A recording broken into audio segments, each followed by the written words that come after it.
ሐሳብን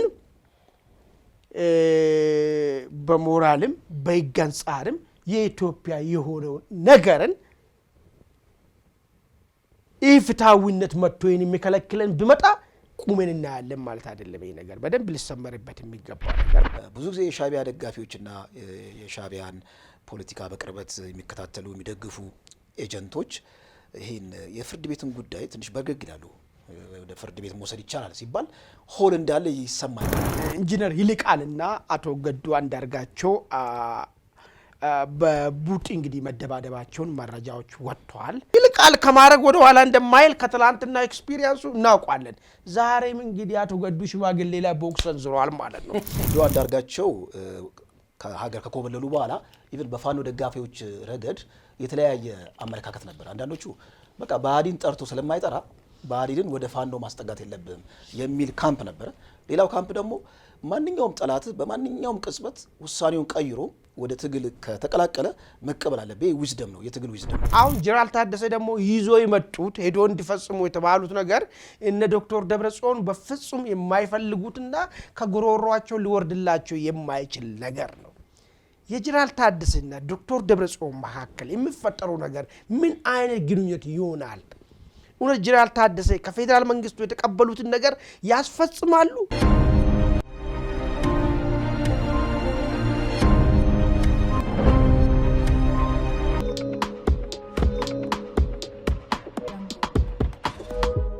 ሰላም ጤና ይስጥልኝ ውድ ተመልካቾቻችን፣ የዛሬውን ዕለታዊ ዝግጅታችን ጀምረናል። የመጀመሪያው አጀንዳችን ትንሽ ለየት ይላል። አንጋፋ ፖለቲከኛ ገዱ አንዳርጋቸውና ኢንጂነር ይልቃል ጌትነት አካላዊ ግብግብ ፈጥረዋል የሚል መረጃ በማህበራዊ ሚዲያ እየተሰራጨ ነው። ይህን አስመልክተን የምንለው ነገር ይኖራል። የብሔራዊ ደህንነት ምክር ቤት በአሰብ ጉዳይ አጋግዬ እንደሚቀጥለውና ወደ ኋላ እንደማልል እንዲሁም ደግሞ ይህን ጉዳይ በደንብ ጫን ብሎ እንደሚቀጥልበት ባወጣው መግለጫ ላይ በትንታኔ መልክ አስቀምጧል። ይህንም የምንለው ነገር ይኖራል። እነዚህ መረጃዎችና ሌሎች መረጃዎችን አያይዘን ከባልደረባዬ አማኑኤል ጋር አብረናችሁ ለግማሽ ሰዓት ያህል እንቆያለን። እስከ ፕሮግራማችን መቋጫ ድረስ አብራችሁን ቆዩ። አማን እንዴት ነህ? ሰላም ነህ?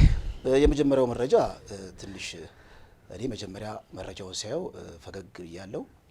ግን ደግሞ እነዚህ ሰዎች የፖለቲካ ሰው እስከሆኑ ድረስ አንጋፋ ፖለቲከኛ እስከሆኑ ድረስ ብዙ ትርጓሜ ያለውና እስቲ ትንሽ እንበልበትና ምን አንድምታ ይኖረዋል። በእርግጥ አካላዊ ግብግብ ወይም ደግሞ ድብድብ ቡጢ መጋጠም የሚያስችል ልዩነት መፈጠር ጀመረ በኢትዮጵያ ፖለቲካ ሰዎች መካከል ትንሽ ለየት ያለ ነው። በውጭ ፖለቲከኞች እኔ ውጭ ፖለቲከኞችን ነበረ እንደዚህ ፓርላማ ላይ ተደባደቡ፣ ወንበር እርስ በርስ ተወራው የሚል ነገር ማየው። አሁን ግን ትንሽ ፈገግ የሚያደርግ ነገር ነው። እስቲ አንተ መልካም እንግዲህ ኢንጂነር ይልቃልና አቶ ገዱ አንዳርጋቸው በቡጢ እንግዲህ መደባደባቸውን መረጃዎች ወጥቷል። እርግጥ ነው እንደዚህ አይነት ነገር ብዙም አዲስ አይደለም። በዓለም ላይ ሰዎች በሐሳብ ላይ ፖለቲከኞች በሐሳብ ላይ ወንበር መወራወር እስከ መደባደብ ምናምን ይደርሳሉ። በእኛ ሀገርም ፖለቲካ ይብዛም ይነስም እንጂ ዞሮ ስም ከሐሜት እስከ ቦክስ የተሰነዘረበትም ታሪክ የምናውቀው ነገርም አለ። እንደ አጋጣሚ ደግሞ የድብድብ ከአንደኛው ከኢንጂነር ይልቃል በድብድብ ይታወቃል። ከዚህ በፊት ከግርማ ታውቃለህ? እዚህ አሁን አዲስ አበባ ያለው አዎ ራሴን ምንድነው አትክልተኛው ግርማ ሰይፉ ጋራ ከዚህ በፊት አንድነት ፈርሶ አንድነት ፓርቲ ፈረሰና ለምን ለሁለት ተከፈሉ። መሪ ከበለ የሚል ቡድንና አይ መሪ ያልተጣሰም የሚል ቡድን። ግርማ መሪ ያልተጣሰም ከሚለው ቡድን ነው። ይልቃል ደግሞ አይ መሪ ተጥሷል ከሚል ቡድን ነውና የሚገርም ነገር በቴስታ በርግጫ ምናምን የተደባደቡበት ታሪክና ቪዲዮ ሁሉ አለ። ምናልባት በኢትዮጵያ ፖለቲካ ታሪክም አለ ሊፈልጌ ነው አይታወቅም። በጣም ግን ለየት የሚያደርገው የአሁኑ ድብድብም ያኔ ከተደባደበው አንድ ሰው መሆኑ ደግሞ ነገሩ ሊሆን የሚችልበት ሁኔታን ሰፋ ያደርገዋል። ከጥርጣሬ ዘለል ያለ ታማኝነት አለው። አዎ ግን አሁን ነጥቡ ምንድነው? ለድብድብ የሚያበቃው ልክ የሐሳብ ድብድብ የሐሳብ ጉዳይ ነው ወይስ እኔ ቦታውን አለውበት ሌላ ሰው መምጣት የለበትም ብሎ እንደ ጎሽ ከመዋጋት ፍላጎት ነው የሚለው ነገር ነው መታየት ያለበት ነገር ማለት አይ ቲንክ አቶ ገዱ አንዳርጋቸው በእንደዚህ አይነት ታሪክ አይታወቁም አናቅም ምናልባት እንግዲህ ወያኔ ቤት ወይ ደግሞ ብልጽግና ቤት አድርጎ ከሆነ በመስጠር ስለሚያዝ ብዙ ጊዜ አይሰማም የይልቃልን በአደባባይ ስለሆነ ነው ያነሳ ነው ጉዳዩ ማለት አሁን ምንድነው እነዚህ ሁለት ሰዎችን ሊያጋጫቸው የሚችለው ከዛም ከግጭትም አልፎ ደግሞ እጅ መሰንዘር ውስጥ ሊያስገባ የሚችለው በእድሜም ከሆነ አቶ ገዱ ለይልቃል በጣም ታላቅ የሚሆኑ ሰው ናቸው ታላቅ ወንድም ሊሆኑለት የሚችሉ ናቸው በፖለቲካል እንቅስቃሴ ውስጥ ሁለቱም የተለያየ መንገድ ላይ ቆሙ ሰዎች ናቸው ይልቃል ረጅሙን ጊዜውን በተቃዋሚ ጎራ ላይ ስታገለ ኖሬ ሰው ነው አቶ ገዱ ደግሞ ረጅሙን ጊዜያቸውን የመንግስት አካል ሆኖ የይልቃልን ትግል ሲያፍኑ ሲያኮላሹ የኖሩ ሰው ናቸው አሁንም ቢሆን ደግሞ ይልቃል በአጋጣሚ እዛ ጎጃም ነበር የፋኖ እንቅስቃሴ የጀመረ ጊዜ የምታስታውስ ከሆነ ነግሬክ ነበር ከኔ ጋር ተደዋውለን ነበር አስፈልግም አሁን ኮንተንቱ ምን ያኔ ያወራው ነገር ዛሬ ስለማያስፈልግ ማለት ነው ያኔ ከጎጃ የፋኖ እንቅስቃሴ መጀመሪያ ቡም አድርጎ ሲጀምር ማለት ከተሞችን መቆጣጠር ሲጀምር ፋኖ ማለት ነው እንዳጋጣሚ ጎጃም አካባቢ ነበረ በኋላ መጣ ወደዚህ አሜሪካ አካባቢ ትፈልጋለህ ያሉ በአስቸኳይ አሜሪካ ሄደ ከዛ አሜሪካ ከደረሰ በኋላ እኔም ፋኖ ነኝ አለ ከዛ በፊት ፋኖ ነኝ ብሎ አቅም የዚህ እንቅስቃሴ ውስጥም አለውበትም ብሎ ሲናገር ሰምተን አናቅም እንዳው ነገሩ የተደራጀ መልክም የለውም የሚላይ ትችል ቢያነሳ እንጂ ከዛ ይዘለለ ፋኖን ያደራጀው ነው ለምን መሪ ከሆንክ ያው እዛው ነው ደብረ ወርቅ አካባቢ ያለው ፋኖ እንቅስቃሴ ከጀመረ እዛው ነው ማታገል ያለብኝ እንጂ አሜሪካ መሄዱም ብዙም ወሳኝ ኢምፖርታንሲው አይታየንም ግን የፈለገ ነገር ሆኖ በኋላ አሜሪካ ከሄደ በኋላ በይፋ ፋኖ መቀላቀሉና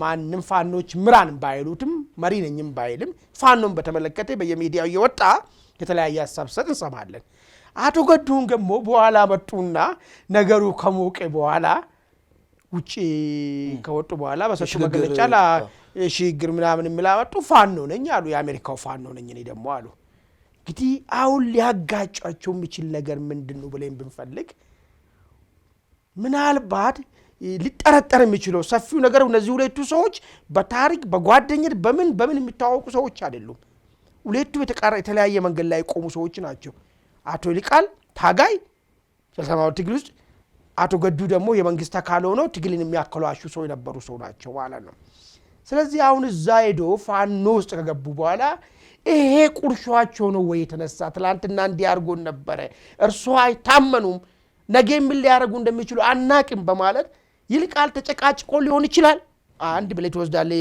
የመጋጨታቸው ምክንያት ሊሆን ሁለተኛው ግን የመሪነት ቦታ ነው ይዛለው ወይ ደግሞ እኔ ተጽኖ ፈጣሪ መሆን አለብኝ የሚል በሁለቱ መካከል ሽኩቻ መጥቷል ማለት ነው ይልቃል በእንደዚህ ጉዳይ ላይ እንግዲህ ቅድም እንዳልኩ ከግርማ ጋራ ተደባድበዋል እንግዲህ ግርማ ሰይፉ አትክልተኛው ጋራ ተደባድበዋል እንግዲህ የሚገርም ነገር ድብድብ ነው ዝም ብሎ ምናምን አይደለም ይተደባድበዋል ስለዚህ ይልቃል ከማረግ ወደ ኋላ እንደማይል ከትላንትና ኤክስፒሪየንሱ እናውቃለን ዛሬም እንግዲህ አቶ ገዱ ሽማግሌ ላይ ቦክስ ሰንዝሯል ማለት ነው የሰነዘረበት ምክንያት ስልጣን ወይ ደግሞ ትላንትና ከየትም መተኛ ብልጽግና ስንታገል ብልጽግና ውስጥ ነበርክ ሰውዬ መተ ዛሬ መሪ አትሁንብንም አንቀበልም የሚል ሐሳብ ነው ሊሆን የሚችለው እንጂ በሐሳብ ደረጃ ላይ አይመስለኝም አየህ አሁን ኢትዮጵያ ፖለቲካ ችግሩ እዚህ ጋር ነው ውጭ ሀገር መንገዱ ይሄ ነው ብሎ ይከራከርና ሐሳብ ያነሳና ሐሳብ የሚያዋጣው አይ ነው ይላል ሐሳቡን መቀበል ካልቻልክ እስከ አካላዊ ግጭት ይሄዳሉ የኛ ሀገር ግን ስልጣን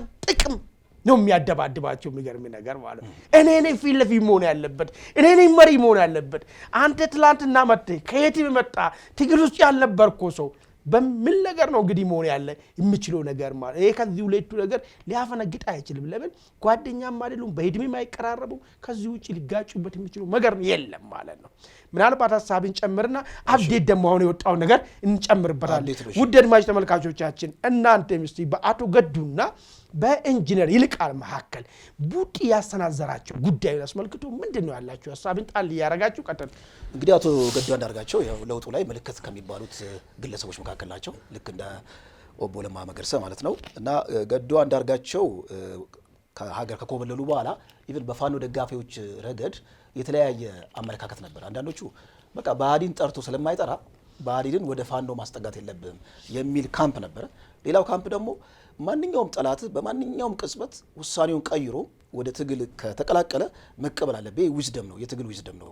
እንዲሁም ጠላትን እየቀነስ ወዳጅን ማብዛት አለብህ የሚል ካምፕ ነበርና ሁለቱ ካምፖች መረጃ አውታር ላይ በማህበራዊ ሚዲያ ላይ እርስ በርስ ሲፋከቱ ታያለና አቶ ገዱ አንዳርጋቸውን ኢምብሬስ ያደረገ ወይም ደግሞ ወደ ፋኖ ትግል ያቀፈ ካምፕን ወይም ደግሞ በግልጽ የአደረጃጀትን በይፋ ማየት አልቻለም። ግን ምንድነው እርሳቸው ማህበር አቋቁመው ነበረ። የአማራ ክልል ያለውን አጠቃላይ ሁናቴ ሊረዳ የሚችል በዲያስፖራ ያለ አንድ ማህበር አቋቁመው ነበር። የዛ ማህበርም እንግዲህ እሳቸው ዋና አመራር ሆነው ብቅ ብለው እንደውም በየመረጃ አውታሩ መግለጫ ሲሰጡ ነበር። የኢንጂነር ይልቃል ደግሞ በነ ዘመነ መስመር ያለውን የፋኖ አደረጃጀት እንደሚደግፉና ለዛም ቅርብ እንደሆኑ እንደውም የትግሉ አካል ነኝ እስከ ማለት ደርሰዋል። በቅርብ ባረጉት ቃለ መጠይቅ ከመሳይ መኮንን ጋር እንደውም ደጋፊ አትበለኝ የትግሉ አካል ነኝ ብለዋል። ስለዚህ የነዘመነ የትግል አካል ከሆኑ አቶ ገዱ አንዳርጋቸውን ደግሞ በነ እስክንድር ካምፕ ያለው በጣም አምርሮ ነው የሚጠላቸው። እንደውም አቶ ገዱ አንዳርጋቸውን የነዘመነን ካምፕ አታክ ለማድረግ ወደ ነዘመነ ካምፕ አቶ ገዱ አንዳርጋቸውን አስገብተዋል እና ዳግማዊ ብአዴን ነው ይሄ አደረጃጀት ብለው ለመወንጀል ከፊት ለፊት ሲያመጡ የነበሩት አቶ ገዱ ነበር። እና አቶ ገዱ እሺ ወደ ነዘመነ ካምፕ ገቡ ካልን ይፍ ማለት ነው። እንዲሁም ደግሞ ኢንጂነር ይልቃል የዛው የካምፑ አባል ናቸው። እንግዲህ ከኢንጂነር ይልቃል ቅድም አንተ ያነሳው አለ መረር ያለ ግብረ መልስ ሊሆን የሚችለው ያላቸውን ትራክ ሪከርድ ያላቸውን የፖለቲካል ሂስትሪ ተመልክተው የፋኖን አደረጃጀት ያቆሽሻሉ። ስለዚህ የብአዴን ትልቅ የብአዴን ቱባ ባለስልጣን ከስልጣን ሲገፉ ወደኛ መቀላቀል የለቦትም ብለው ምናልባት ግጭት ውስጥ ሊገቡ ይችላሉ። ግን መረር ወዳለ አካላዊ ግብግብ አካላዊ ትንቅንቅ መግባት በኢትዮጵያ ፖለቲካ የተለመደ አይደለም። አንተ ቅድም መረጃውን ስታመጣልኝ ያው አንተ ዊትነስ ነህ በደንብ ታውቀዋለህ። እዛ አካባቢ የነበረውን መረጃ ስታመጣልኝ አሁን ትንሽ ስጋ ለበሰልኝ። ሊሆን የሚችልበት ፖሲቢሊቲ በጣም ሃይ ነው።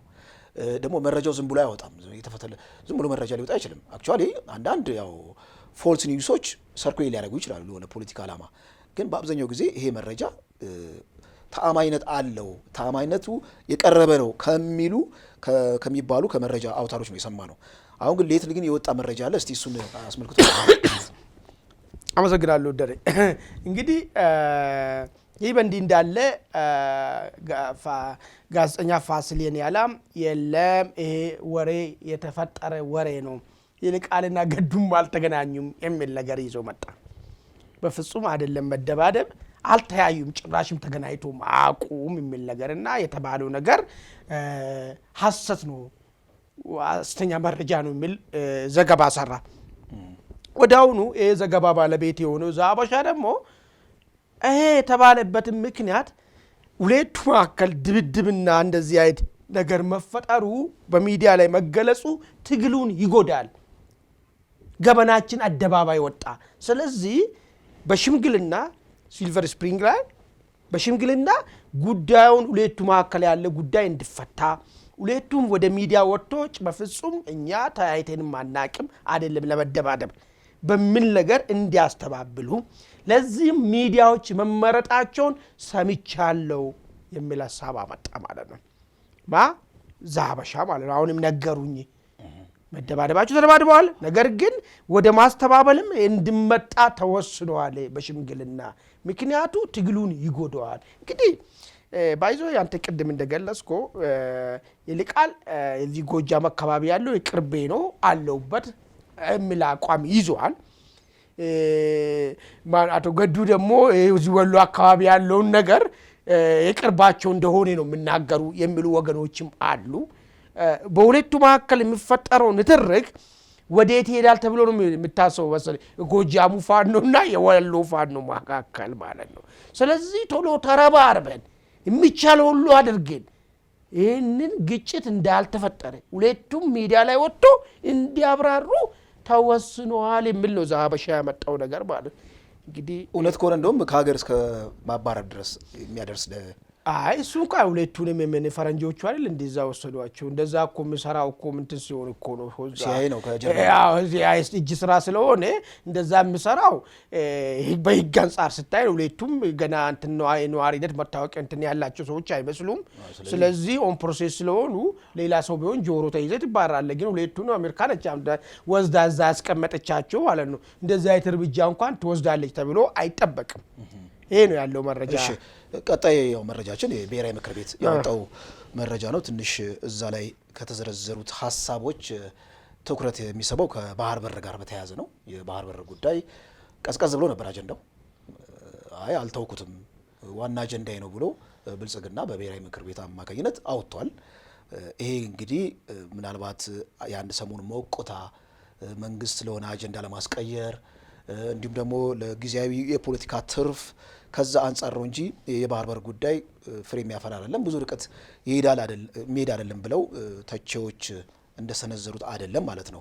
እንግዲህ ብሔራዊ ምክር ቤት ማለት ሲሪየስ ጉዳዮችን በጥልቀት መርምሮ ነው ይፋ የሚያወጣው ማለት ነው እና ይጋጋላል፣ ይቀጥላል የአሰብ ጉዳይ የሚለው ሀሳብ አንድምታው ምን ይመስላል? በትክክል መንግስት ምን አይነት አቅጣጫ እዛ ጋር አሁን ዲፕሎማሲያዊ ይላል፣ ሰላማዊ መንገድ ነው የምንከተለው ይላል እና ምን ማለት ነው? የራሱ ሎድድ የሆነ ኮንሴፕት ነው። ዲፕሎማሲያዊ ሰላማዊ መንገድ ማለት በራሱ ምንድን ነው የሚለው ነገር ትንሽ እንበት ነው። እስቲ የተወሰነ ሀሳብ በለውና እኔም እሄድበታለሁ። መልካም እንግዲህ ብሔራዊ ደህንነት ምክር ቤቱ ያው የአገሪቷ ውስጥ ያለውን ወሳኝ አቅጣጫዎችን እንግዲህ ብልጽግና ሊሄድበት የሚችለው ወሳኝ አቅጣጫዎችን አውጥቶ የሚያስቀምጥበት ሂደት ነው። ነገሩ ብዙ ዝርዝር ይዟል። ይህንን ያው በሂደቱ ሰሞኑን በምናረጋቸው እንትኖች ላይ በደንብ አድርገን እናነሳለን። ለዛሬው ግን የነጠልናት እቺ የባህር በር ጉዳይ ከምን ጊዜም በላይ በተጋጋለ ሁኔታ ይቀጥላል የሚል የአገሪቷ አቋም መሆኑ የማይለወጥ ነገር መሆኑን አስምሮበት ነው ያስቀመጠው። እንግዲህ በጣም ወሳኙ ነገር ምንድነው? እንዴት እናደርገው የሚለውን ነገር ላይ ነው እንግዲህ መንግስት አቋምን ያስቀመጠው። ሁለት ነገር ነው። አንደኛው ሰዎች እንደዚህ አይነት ነገር የሚነሳው ለፖለቲካ አቅጣጫ ለማስለወጥ ነው፣ ያሉትን ነገሮችን ለማስቀየስ ነው እንጂ የሚዘለቅበት አይደለም ብሎ ትችት የሚያነሱ ወገኖች ነበሩ። በአንጻሩ ደግሞ የለም መንግስት ለፈለገ ዓላማ ብሎ እንኳን ቢያወጣ ይህን አጀንዳ ይህ አጀንዳ ዋንስ ቴብል ላይ ከቀረበ መንግስት ብተው እንኳን ህዝቡ የማይተውበት ሁኔታ ይፈጠራል። ስለዚህ ለመንግስት እንደዚህ አይነት ነገር ሊሆን የነገር አቅጣጫ ለማስቀየር አስቦ የሚያመጣ አይመስልም። ከሆነ ራሱ ደግሞ እኛ እናስገድዳለን የሚል እኛን የመሰሉ ሀገር ወዳድ ጋዜጠኞች ሌላ ጣጣ የሌለብን ማለት ነው። ይሄን አቋም ይዘናል። መንግስት ቢተው እንኳን አንተውም ይሄን ጉዳይ አንተውም በዚህ ሀገር ውስጥ መልሶ የባህር በር ጉዳይ አንዱ የፖለቲካ መታጊያ እንዲሆን በቃ ወጥቷል። መንግስቱ እንኳን አይትቸዋለሁ እኔ ምን ችግር የለውም ያለ ባህር በርም ብዙ 3 ዲጂትም ሊባል ይችላል። ድሮ 2 ዲጂት ነው ተባለው አይደል? 2 ዲጂት 2 ታዝ እድገት አምጥተናል፣ ባህር በር አስፈላጊ አይደለም የሚል አቋም እንኳን ብልጽግና ቢይዝ ማለት ነው። ዋንስ አሳብ መድረክ ላይ ስለመጣ የሚመለስ ሳይሆን ወደ ጋርቤጅ ውስጥ የሚመለስ ሳይሆን አንዱ የኢትዮጵያ ፖለቲካ ውስጥ የመታጊያ ርዕስ ይሆናል ብለን ነው እኛ ያዝነው ነገር ማለት ነው። እንግዲህ መንግስት እኔ የምተው ጉዳይ አይደለም እንዳውም በምን መንገድ እንደሚሄድበት ወስኛለሁ የሚል ነገር መጣ። ዲፕሎማሲ ህጋዊና ሰላማዊ መንገድ የሚለው ነገር እስቲ እነዚህ ላይ ያያችሁት ዲፕሎማሲያዊ መንገድ ማለት ምን ማለት ነው? እንግዲህ ሁለት አገራቶች መካከል ያለው ጥሩ ጉርብትና ለማጠናከር ባለው ነገር ወይ ደግሞ ጫና በመፍጠር ዲፕሎማሲ ጫናንም ያጠቃልላል። ያለን ተሰሚነት በጨመረ ቁጥር ያን ተሰሚነትን ተጠቅመ ያጣን ያለ አግባብ ተወሰደብን የኛ የነበረን ሐሳብን የማስመለስ ሂደቶችን እንነደበታለን የሚለው ነገር ነው። ጫናን የመደራደር አቅምን ተጠቅመ ጫናን በመፍጠር የሚለው ነገር ነው። እሱ በዛ ውስጥ ነው የሚታየው። ህጋዊና ሰላማዊ መንገድ ግን የሚለው ነገር ወደ ፍርድ ቤት ሂደት ነው። ከዚህ በፊት ተደጋጋሚ አንስተናል። ፍርድ ቤት ቢኬድ እንዴት ነው የሚመስለው የሚለው ነገር የአሰብ ጉዳይ ላይ አይ ቲንክ ዶክተር ያዕቆብ መጽሐፉትና መከራከሪያ ዛሬ በሱ ገዢ ሐሳብ ነው የሚሆነው። ሐሳብን መጀመሪያው ራሱ አንድ የአፋር ሱልጣኔት ነው ለኤርትራ ነጋዴ ሸጠው እንጂ በአገራው ደረጃ የተያዘ ነገር አይደለም። ኤርትራ የሚባለው ሀገር ጣሊያን በቅኝ ግዢ የያዘች ውስጥ አካል አልነበረም የሚል ሀሳብ ነው አንድ የሚነሳው። ሌላኛው ሀሳብ ደርግ ሲሄዱ እንኳን ራስ ገዛ አድርጓት ነው ሄደው አካል አይደለች የሚል ነገር መሳል። ሌላ ንጉሱ ዱሮ በታሪክና አንጻር የኢትዮጵያ ቀይ ባህር የኢትዮጵያ ድንበር ቀይ ባህር መሆኑን ተናግረዋል። የራሱ አንዱ መከራከሪያ ነው የሚለው ድንበራችን ቀይ ባህር ነው የሚለው ነገር ማለት ነው። አንድ ሀገር መሪ እንደዚህ ሲያስቀምጥ ይሄን ተቀበለ ይኖርኮን መከራከር አይደለም ብሎ መከራከር አይቻልም የሚል ነገርና ህጋዊ መንገዶችን ሊያስኬድ የሚችሉት ታሪካዊና ሞራል የሆነ ትልቅ የሆኑ ነገሮች ሀሳቦች አሉ። እነሱን ይመስለኛል እንግዲህ በህጋዊ መንገድ የሚለውን ነገር ማለት ነው። እሺ ሌላኛው ሰላማዊ መንገድ ያው የህጋዊ መንገድ ነው። የዲፕሎማሲ አካል ነው። እኛ በወረራ ለመውሰድ አንሞክረውም ነው፣ በጉልበት አንሞክረውም። ይሄ ማለት ግን አሰብን በሞራልም በህግ አንጻርም የኢትዮጵያ የሆነውን ነገርን ኢፍትሐዊነት መጥቶ የሚከለክለን ቢመጣ ቁመን እናያለን ማለት አይደለም። ይሄ ነገር በደንብ ሊሰመርበት የሚገባ ነገር ማለት ነው። አንዳንድ ሰዎች አይ በቃ በሰላማዊ በጦርነት አንፈልግም እኛ ሰላማዊ መንገድ በህግ በምን በመስማማት በዲፕሎማሲ በሰጥቶ መቀበል እንሞክራለን። ይሄን ሁሉ ተሞክሮ ግን እምቢ ቢባል የራሳችን የሆነ ቦታ እዛ ቁጭ ብሎ 130 ሚሊዮን ህዝብ ታፍኖ ታሽጎ የሚቀመጥበት ሁኔታ የለም ማለት ነው። ግን የመጀመሪያ ምርጫችን በሰላማዊ መንገድ ነው የሚለውን ነገር ለማስቀመጥ ነው ማለት ነው። ጠቅለል ስል አሁንም ኢትዮጵያ መንግስት እንዳቅጣጫ የወሰደ ያለው የባህር በሩ ጉዳይ ላይ ከምንም ጊዜ በላይ ተማሙቆና ተጋግሎ ይቀጥላሉ። የት ዓለም አቀፎች መድረክ ላይ አሁን እዚህ መግባባቱ ተፈጥሯል። የኢትዮጵያ ህዝብ በቂ ነው በቂ በላይ ሆኗል ማለት ነው። የባህር በር ጉዳይ ግንዛቤዎች ምን እንደሚፈለግ ለምን እንደሚፈለግ የሚለውን ነገር ግንዛቤው በቂ ሆኗል። አሁን ፖይንቱ ምንድነው? ዓለም አቀፍ መድረኮች ላይ ማንሳት ነው። ዩናይትድ ኔሽንስ ስብሰባ ላይ ሊሆን ይችላል፣ የዩ ስብሰባ ላይ ሊሆን ይችላል፣ ትላልቅ መድረኮች ላይ ስለዚህ ጉዳይ ማንሳት ነው ማለት ነው። በቃ ከዛ ዲፕሎማሲያዊ ጫናዎችን መፍጠር መጀመር ማለት ነው። እሱን ይመስለኛል። በጣም ግሩም ብዙ ሀሳቦችን ነካክታል። የኔን ሪፍሌክሽን እዚህ ላይ ለማከል ያህል እንግዲህ እንዳልከው ዲፕሎማሲያዊ መንገድ ግልጽ ነው። ዓለም አቀፍ ተቋማትን በመጠቀም ሀገራት ላይ ጫና ሀገራትን ሞቢላይዝ ማድረግ ሎቢ ማድረግ ነው ዋነኛ ስራ። አንተ የጠቀስካቸው ዓለም አቀፍ ተቋማት ዩኤን አሉ፣ አህጉራዊ ተቋም ኤዩ፣ አሁን ደግሞ ብሪክስ የሚባል ኮአሊሽን አለ። እነዚህ መድረኮች ለመጠቀም አንደኛ እንግዲህ ትልቁ የቤት ስራ የውጭ ጉዳይ ሚኒስትር ላይ ያለውና የውጭ ጉዳይ ሚኒስትር ውቅሩ መስተካከል አለበት። ውስጡ ያሉት ዲፕሎማቶች ሲዝንድ በሆነ ዲፕሎማቶች በደንብ መታጨቅ አለበት፣ ወይም ደግሞ በነዛ ባለሙያዎች እንትማት አለበት፣ ምንድነው አቅሙ መጎልበት አለበት። አለበለዚያ ከዚህ ቀደም ባለን የዲፕሎማሲን የምናራምድበት መንገድ አሰብን ለአሰብ ጉዳይ ተጽዕኖ ማሳደር አንችልም ይላሉና አንደኛው እንግዲህ የዲፕሎማሲው አቅጣጫችን በደንብ መስተካከል አለበት። አምባሳደሮቻችን ሀሳቡን ለመግለጽ በየዓለም አቀፍ መድረኩ እኛ ራሱን በዓለም አቀፍ መድረክ የምንገልጽበትን መንገድ ምንድነው ኦሪየንቴሽናችን መስተካከል አለበት ነው። ሌላው ሎቢስት መቅጠር ይቻላል እኮ። ሎቢስት ቀጥረን የኢትዮጵያ የአሰብን ወይም ደግሞ የባህር በርን በተመለከተ ኢትዮጵያ ማታገኝ ከሆነ ቀጠናው ላይ ሊፈጠር የሚችለው የፖለቲካ ምስቅልቅል አይደለም ለቀጠናው ለመካከለኛው አፍሪካ ብሎም ለጠቅላላው ለአፍሪካ ጂኦፖለቲካል ጤንነት የራሱ የሆነ በጎ ወይም አሉታዊ ተጽዕኖ ስላለው መንግስታት ወይም ሀገራት ሲሪየስሊ ጉዳዩን እንዲመለከቱ በሎቢስቶች አማካኝነት ኮንቪንስ የማድረግ ስራ መስራት ይቻላል ነው። ሌላው እንግዲህ ሰላማዊ ህጋዊ መንገድ ያልከው ሲሪየስሊ ከታሰበበት ዶክመንቶች አሉ። እነዛን ዶክመንቶች ይዞ ለዓለም አቀፍ ፍርድ ቤት አቤት ማለት ነው። ዓለም አቀፍ ፍርድ ቤት አቤት የሚባልበትን ሁናቴ ብዙ ጊዜ የሻዕቢያ ደጋፊዎችና የሻዕቢያን ፖለቲካ በቅርበት የሚከታተሉ የሚደግፉ ኤጀንቶች ይሄን የፍርድ ቤትን ጉዳይ ትንሽ በገግ ይላሉ። ወደ ፍርድ ቤት መውሰድ ይቻላል ሲባል ሆል እንዳለ ይሰማኛል። ቀዳዳ ባይኖር ኖሮ የነሱን ስልተምት የልባቸውን ስልተምት የፖለቲካ ድርጋጤያቸው ነርቨስ ከሆኑ አለ ማለት ነው። ስልተምት ውስጥ ነርቨስነስ አለና ስለዚህ የሆነ ሆል አለ ቀዳዳ አለ ማለት ነው።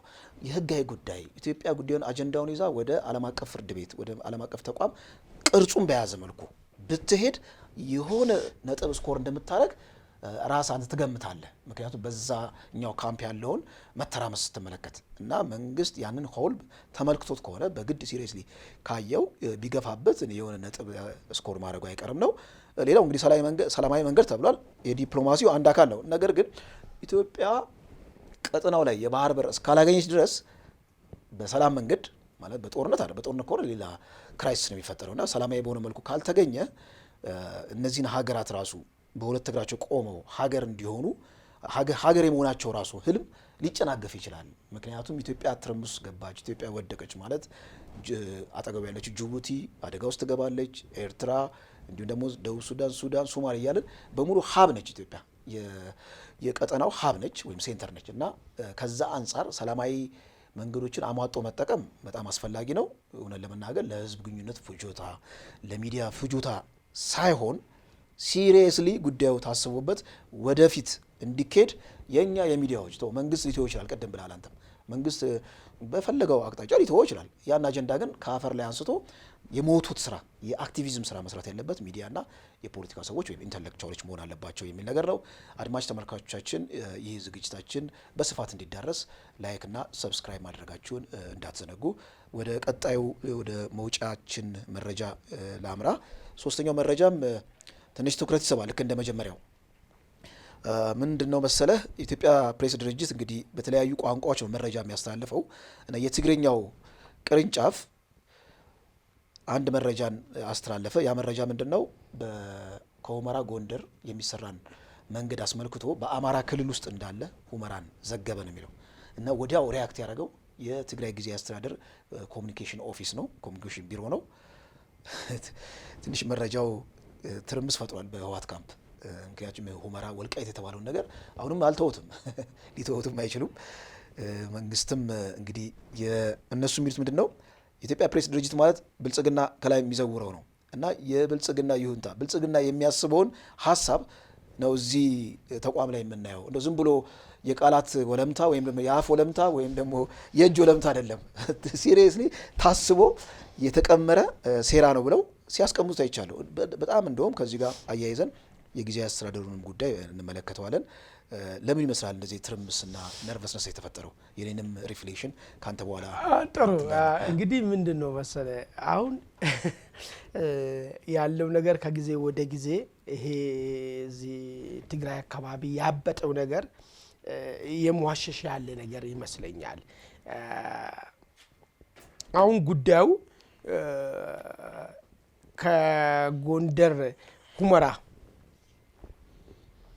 ማለት ሁመራ የበገ ምድር ምድር መሆኗን መገለጹ ነው ጥፋት የሆነው ወይስ በትግረኛ መገለጹ ነው? ፖይንቱ በአማራ ክልል ውስጥ መሆኑን እነሱ የሚሉት እሱ ገባኝ። በአማራ ክልልማ ስንቴ እኮ አሚኮ ሲገልጽ እኮ ነው የሚውለው እኮ እነሱ ያሚኮን ሲሪየስ ላይ ያወስዱት አይደለም። እሱ ነው መገለጹን ሳይሆን እነሱ ይህን አንዱ መታገያ ርዕስ የሚያደርጉትና ከተደጋጋሚ ብለናል ቲፒኤልኤፎች ማለት ነው። አሁን ችግር እየፈጠሩ ነበሩት እንዋጋለን የሚል ሀሳብም ያላቸው ህዝቡን ሞቢላይዝ ለማድረግ መሬታችሁ ወስተርን ትግራይ በአራብ ትግራይ ነው የሚሉ አይደል? እዛ አካል መልሳለን ግዛት አንድነት የሚሏት ነገር አለችው። አሁን ይሄንን ለማነቃነቂያ ነው ህዝቡን የሚጠቀሙበት ማለት ነው። አሁን ባለው ተጨባጭ ሁኔታ ሊሆን እንደማይችል ያውቃሉ። ምናልባት ግን ይሄንን እንደ ርዕስ አድርጎ ህዝቡን መልሶ ወደ እሳት ለማስገባት ግን ሊጠቀሙበት ይችላሉ። አሁን እንግዲህ ህዝቡ ብዙ ጊዜ ምንድነው አመኔታም እያጣ መጥቷል። እናንተ ይሄን ጉዳይ ዝም ብላችሁ እኛን እንትን ትላላችሁ እንጂ መንግስትም ይሄን ጉዳይ አይሰማም፣ ምንም አታመጡም፣ ነገሩ ያለቀ ጉዳይ ነው። ባለፈው የወጣ መረጃ ታውቃለህ አይደል? ማን ነው ኮሎኔል ደመቀ ያወጡት ልክ ያኔ መጀመሪያ ዕቃቸውን ጭኖ ጦር ሲጀምር ሊሄዱ ሲሉ መንገድ ላይ ቆመን የት ነው የምትሄዱት? ሀገራችሁ አይደለም ወይ ስንላ አይ እኛ እኮ ሀገራችን አይደለም፣ እኛ ሀገራችን አይደለም መረጃ ወጥቷል። አይ አሁን ሀገራችን በፍጹም በጋ አምላክ ተብሎ ቄስ መጥቶ ውረዱ ተብሎ ለምን እንደምታስጨንቁን? እኛ እኮ ሀገራችን እኮ አይደለም፣ ሀገራችን እኮ ሽሬ ነው እኮ ያሉት አሉ። አይ አሁን ህዝቡ ይሄን ፋክት ያውቃል። ቲፒኤልኤፍ ግን እኔ ቀምቼ እሰጥሃለሁ በሚለው ነገር ነበር ህዝቡን እንትን የሚያደርገው ነገር ህዝቡም የሚያታልልበትና መልሶ ለማነቃነቅ የሚጠቀሙ። ዛሬ ግን ህዝቡ በሚሰማው ቋንቋ ይሄ ነገር ሲገለጽ ይሄማ እናንተ ቀምቼ ሰጣችኋለሁ ትሄዳላችሁ እንደከዚህ በፊቱ ትሆናላችሁ የምትሉ ነገር ያከተመ መሆኑን ይኸው ሰማን። ማን እኛ ቋንቋ ከሚናገሩ ሰዎች ሰማን። ለዚህ ነው ሞት የሆነባቸው እንጂ ስንቴ ተብሏል እኮ ይሄ ነገር እኮ አሚኮ ላይ ስንቴ ተብሏል። በየቀኑ ነው የሚባለው አይደል እንዴ? በየቀኑ ተብሏል። ለምንድን ነው ዛሬ እንደዚህ አይነት ነርቨዝ ያመጣው? ምናልባት ከዚህ ጋር ተያይዞ እሺ ቀጥል እንደናቆር ውድ አድማጭ ተመልካቾቻችን በዚህ ጉዳይ ላይ እስቲ ሐሳባችሁን እንዲሰጡን ጠይቃለን። ለምንድን ነው ከስካሁን ድረስ አሚኮ ሚዩኒቲ ላይ በአማርኛ የሚተላለፉ ዜናዎች ላይ ሁመራ ወልቃይት የአማራ ክልል አካል ሆኖ እንዳለ በይፋ የሚገለጹ ብዙ ዜናዎች ብዙ ዘገባዎች ይዘገባሉ። አሁን በትግረኛ ሲሆን ለምንድን ነው የመንጫጫት የፈጠረው የሚለው ላይ ሐሳባችሁን ስጡን። በዚሁ አጋጣሚ ደግሞ ኢትዮ ውይይትን ሰብስክራይብ ማድረግ አትዘንጉ። እንደዚሁም ለሌሎችም ላይክ ሼር በማድረግ ሌሎች ጋር ተደራሽ እንዲሆን አድርጉ። እስቲ መልካም የምትለው ነገር ካለ ልቀጥል። እዚሁ ጋር ግን ተያይዞ እንዳልከው ይሄ እንግዲህ የኮሚኒኬሽን ቢሮ አወዛጋቢ መረጃዎችን ከዚህ ቀደም ያወጣ ነበረ። ጌታቸው ረዳ ነፍሳቸውን አስይዘው በአውሮፕላን ሾልኮ ሲወጡ ከዛ በኋላ መግለጫ ካወጡ በኋላ ግብረ መልስ ሰጥቶ ነበር። ውሸት ነው የሚል ነገር ማለት ነው። እና ትንሽ ይሄ ሃይሊ ፖለቲሳይዝድ የሆነ ኦፊስ ነው። ዞሮ ኦልድ ጋርድስ የሚባሉት እነዚህ የትግራይ የድሮ እንትኖች ምንድነው እነዚህ አክራሪዎቹ እነሱ የሚዘውሩት ነው። ከዚሁ ጋር ተያይዞ አሁን ምንድነው ስጋታቸው? ትንሽ ሞኒተር አድርጌያለሁ የትግራይ ፖለቲከኞች የሚዘውሯቸውን የመረጃ አውታሮች ማለት ነው። አሁን በጌታቸው ረዳ እግር የተተኩት ጀነራል ታደሰ ወረደ እዛ ላይ የፈረሙት አለ አይተው ከሆነ ማለት ነው። እዛ ላይ ከፈረሟቸው ሀሳቦች ጭብጦች ውስጥ ተፈናቃዮች ወደ ቦታቸው ይመለሱ ይላል። ነገር ግን የትግራይ ሉዓላዊ ግዛት ይመለሳል የሚል ነገር የለም። እሱ በጣም ከባድ የሆነ ረብሻ ፈጥሯል በህወሓት ካምፕ። ምክንያቱም ምንድነው የሚሉት እነሱ ፕሪቶሪያ ስምምነት በአቋራጭ በዚህኛው ስምምነት ተተካ ብለዋል። አይ ስምምነት እኮ ሊባል አይችልም፣ ምክንያቱም የፈረሙት ታደሰ ወረደ ብቻ ናቸው፣ ሁለት ሰው አይደለም የፈረመው ብለው ደግሞ የሚከራከሩ አሉ። ዞሮ ግን ቃል ኪዳን የገቡት ፈርመዋል። ታደሰ እኮ ስራ እኮ ተቆጥሮ እኮ ጆብ ዲስክሪፕሽን ነው። አሁን ስልጣን ሄደ ስትይዝ የምትፈጽማቸውን በኋላ ጭቅጭቅ እንዳይመጣ ነው ያደራደራቸው ወገኖች አሜሪካን ኤምባሲም ባለበት ኦፊሰሮችን ባሉበት ነው ይህ ነገር ማለት ነው። 1 2 3 4 5 6 7 ተብሎ ከተቀመጡ ውስጥ ተፈናቃዮችን ይመለሳሉ። ለምን አቶ ታደሰ ጀነራል ታደሰ ከዚህ ቤት ምንድነው የሚሉት? ስታትስኮ የሚጠይቁ ሰው ነበሩ። ስታትስኮ ይጠይቁ ነበረ። ያንን ጥያቄያቸውን በሙሉ መሻራቸውን በፍርማ አረጋገጡ ማለት ነው። ስታትስኮ የሚባል ነገር የለም። ትግራውያን የፈለገበት የኢትዮጵያ ክፍል ውስጥ በነፃነት የመኖር መብት አለው። ይህን የሚከለክል አካልም ሊኖርም አይገባም። ይሄ መመለስ አለበት፣ ይመለሳሉ። ይሄን ነው ማስመለስ እንጂ መዋቅራዊ እንትን ይመለሳሉ የሚባል ነገር ሌላ ችግር እንዳፈጠር ዋይድ እንደ ብላክ ነው ያስቀመጡላችሁ ማለት ነው። እንዳውም ሌላ አስጨናቂ ነገር እዛ ዳለው ወደ ሱሪ ያለ ወልቃይትና ራያን በተመለከተ ይሄ አሁን የፈረሙት ሰነድ ላይ የለም። እንግዲህ አልፈረሙም። እዛ ላይ ጥርጣሬ አለ። ይሄ ጥርጣሬ ባለበት ሁናቴ የኢትዮጵያ ፕሬስ ድርጅት መንግስታዊ ተቋም በትግርኛው የመረጃ አውታር ማለት ነው ሁመራን አስመልክቶ ያወጣው መረጃ ምን ያለበት ምን አይችልም ይባላል አባባሉ ማለት ነው። እና ድንጋጤ ፈጥሯል። ያ ድንጋጤ እንግዲህ የብልጽግና ቀጣይ አቅጣጫ ትግራይ ፕሮፐር ትግራይ አለች። አሁን ፖለቲካል ትግራይ ወልቃይትና ራያን ያካተተችው ትግራይ እውን አትሆንም፣ በቃ ፕሮፐር ትግራይ እንደታቀፍን እንቀራለን የሚለው ስጋ ለበሰ ማለት ነው። እና ዝም ብሎ አይደለም እንደው ዝም ብሎ ይሄ ነርቨስነስ አይደለም፣ ይሄ ፓኒክ በምንድነው በመጨነቅ የተመለሰ መልስ ሳይሆን ከበስተጀርባ ያለው የፖለቲካ ተውት በደንብ የተጫነው ነገር ነው። እሺ መጨነቅም ካለበት መጨነቅ ነበረበት። ታስኮቹ ተዘርዝሮ ጀነራል ታደሰ ሲፈርሙ ነበር መጨነቅ ነበር። መጨነቅም ካለበት ነገር ማለት ለምን መሰለህ በቃ እኮ ተፈረመ እኮ አለቀ። በቃ እኮ የሚገርም ነገር ይሄ ማባላው ስለ ፕሪቶሪያ ተወራም በቃ የለም። ስለ ፕሪቶሪያ ብቻ ሳይሆን ግዛታዊ አንድነት እስከነ መዋቅር እንመለሳለን ወስተር ትግራይ ምናምን ባልም የለም። አሁን በቃ አከትሟል እሱ ነገር። ሰዎች ብቻ ግን ዌሬቨር ከተፈናቀሉበት ቦታ እንዲመለሱ ሁኔታዎችን ማስቀጠል ነው። ይሄ ነው አንዱ ስራቸው ማለት ነው። ይሄ ከንግግር ዲስኮርስ ውስጥ ማስገባትም እንደሌለባቸው ጭምር ነው። ፍርማ ቀላል ነገር አይደለም። ሁለተኛ ነገር ቅድም ያነሳነው ጉዳይ በዚህ በላይ በኩል ከሻቢያ ጋር የሚያረጉት መሞዳሞዳ አለች አይደል? እሱንም ማስቆም ተብሏል። ሄዶ እዛ አስመራ ድረስ ሄደዋል ጄኔራሎቹ። ተሰኔና ባረንቱ የስብሰባ ቦታቸው ነው። ሁለቱም የሚገናኙበት የሚሰበሰቡበት ቦታ ነው። አሁን ይሄን ያስቆማል ወይስ ይሄን ለማስቆም ሲሄድ እንግዲህ ጄኔራል ታደሰን ካልመረጥን እኛ ሙተን እንገኛለን ብሎ ያስመረጠው ያ ኦልዱ እንትን ነው አይደል? ቲፒኤልኤፍ ነው አይደል? እሱን ደግሞ የሚከተለው ደግሞ የጦር መሪዎቹ አሉ አይደል? አሁን እንግዲህ ጄኔራል ታደሰ ይሄንን አርጩሜ ይዞ ሲመጡ ይቀበላሉ ወይስ አይቀበሉም የሚለው ጉዳይ ነው። በጣም መሰረታዊ ነገር ይመስለኛል። ይችላል አይችልም ነው። አሁን ትልቁ አቅም አለው ወይ ጄኔራል ታደሰ ወረደ? ለምን አሁን ጄኔራል ታደሰ እኮ በራሱ አይደለም። ጄኔራል ታደሰ ካልመራን ያሉት እነሱ አይደል? አዎ፣ ግን ይዞ የመጣው ፈንጂ ሆና ፈንጂ እኮ ነው ይዞ የመጣው። ስለዚህ አሁን ደግሞ መልሶ ሂድና እኛ ስልጣን ይዘና ነው እንጂ ያልነው እንጂ ይሄን ፈርሜና አላልነውም በሚል ነገር ደግሞ ሌላ ጭቅጭቅ ይነሳል ነው የምትለኝ? ልክ እንደ ጌታቸው ላይ ሲነሳ እንደነበረ ጌታቸው ሂድና ተኩስ አቁም ፈርሜና ነው እንጂ ያልነው እኛ ጊዜያዊ አስተዳደር የሚባል ነገር አቋቁሜና አላልንም ማለት እሱ እኮ ይሆናል። አሁን ጌታቸው ረዳ ምንድነው ማነው ታደሰ ወረደ ይዞ የሚሄደው ይሄ ፊርማው ሰነዱ ማለት ነው ህወሓት እጅ ላይ ሊፈነዳ የሚችል ቦምብ ነው። ይሄን ቦምብ ነው ይዞ የሚሄደው።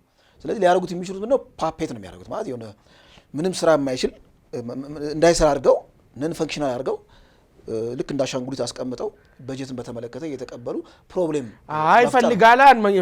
ፌዴራል መንግስቱ ለዚህ እኮ ነው እኮ ክሊር መሆን ስለፈለገ እኮ ነው እኮ ስራዎችን ቆጥሮ እኮ ያስቀመጠው። ስለዚህ ችግሩ ይቀጥላል ነው ይኸውልህ ምን ታውቃለህ?